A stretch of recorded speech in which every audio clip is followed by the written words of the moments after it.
Welcome to Martini Time. It's the good gin time of the day. I'm going to work on through this beef eaters before I go back to my cheap stuff. So, well, that's good. It does make a difference. And good vermouth, too. That's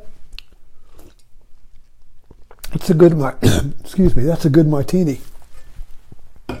So, I had a very interesting day today. This morning I went to Heartfulness Meditation Center in Richmond, where I gave a talk after their morning meditation.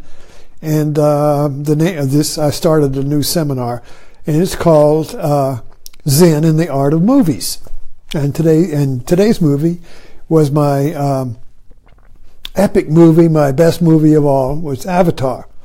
And it went very well. I didn't have any real outline that I was going to talk about because the Avatar has been perking inside of me for the last couple of days and revealing itself to me. And so I really don't want to mess with it. I just let it perk up and reveal. And so I went to the talk, and they did have a whiteboard, a portable whiteboard, because I need give me a magic marker and a whiteboard, and I can go to town. So I basically drew 3 circles up there. Don't have a whiteboard. But anyway, it was this circle, and then an arrow going to a big circle. And I said this was that these epic movies like Avatar, and they have a universal principle in them that you have to dig for.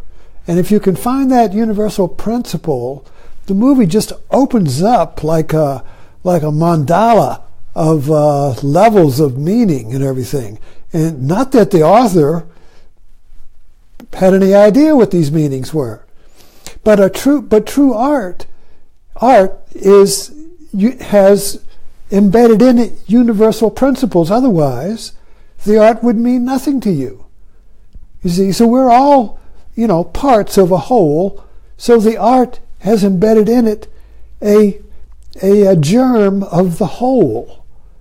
And so it's up to the art then invites the viewer to activate that germ within themselves. Because the germ is universal. It's not like, it's like the universal seed. You see, you go to a seed store, there's bags of seeds all over the place, you see. They're all its. Like sky people, everything's an it, do boom, boom, boom, you see. But the universal seed that's embedded in every seed is not an it, because you're it. You see? In other words, you're that seed. If you're not the seed, then the seed is an it. What you're not is an it, you see. I look in the room, you see, there's and I can name everything. But what if I was a 3-year-old? Everything would be named that. What's that? What's that? What's that? What's that? You see, everything is that, or it. And then we name it. Now we got a particular. But in every particular, the universe is embedded. The whole is embedded.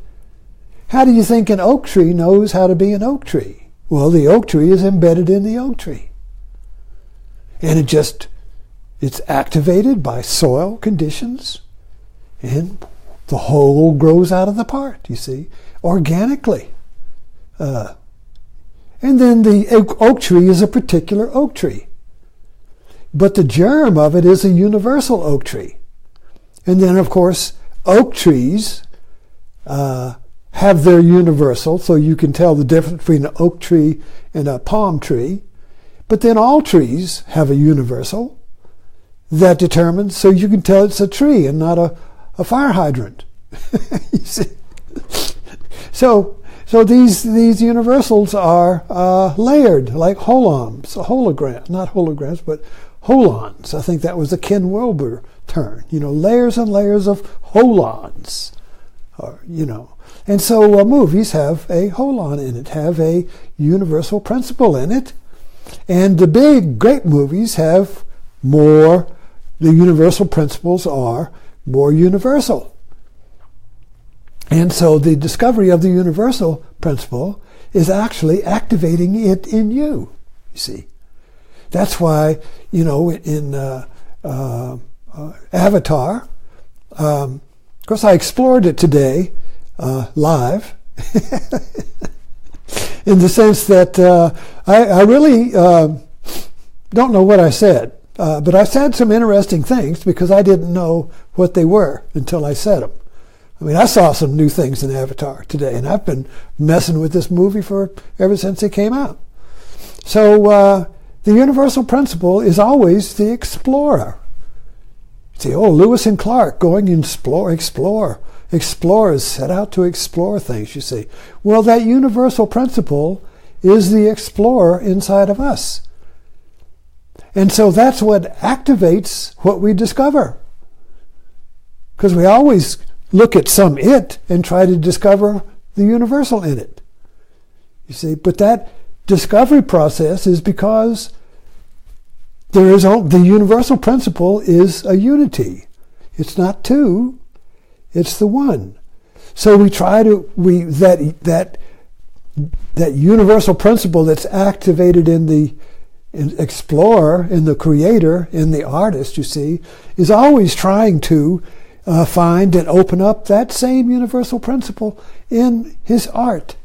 So the art then captures that universal seed and stores it in a bottle, and it's called a movie. And so then you open that bottle, go to a movie, and you pay $10, and you open that bottle, and it's like a light. It's like a firefly in the front porch. You see, you don't see it until you open the bottle, and you allow the universal principle, the little lightning bulb, the little light, flashing light in that bulb, to connect and bond with the flashing light in you, just like in Avatar. They're always connecting and bonding. They get on a horse and they bond with it, stick their tails together, and the tails go loop like that, and boom, you're bonded. You don't ride like Roy Moore. You just think and you just feel, and the horse does what you feel. You see. So Pandora, as I dig into Avatar, what the one exposure of the universal principle is that Pandora is a metaphor for our earth. We are on Pandora, but we can't see it because we have sky people mind. So it's just what Jesus said, the kingdom of heaven is here, but you can't see it. So Pandora is here, but we can't see it unless we activate that universal principle of the one that's in the part. You see, this is science. This is holograms. This is cloning. Take a little finger and clone a whole person out of that. Just one piece. The Aborigines in Australia, the trackers track some animals, something over a bare rock that went there 10 years ago. How do they track a person that went over a bare rock 10 years ago? Well, the hunter said, we just go into dream time. So give me a piece of clothing or something that person wear.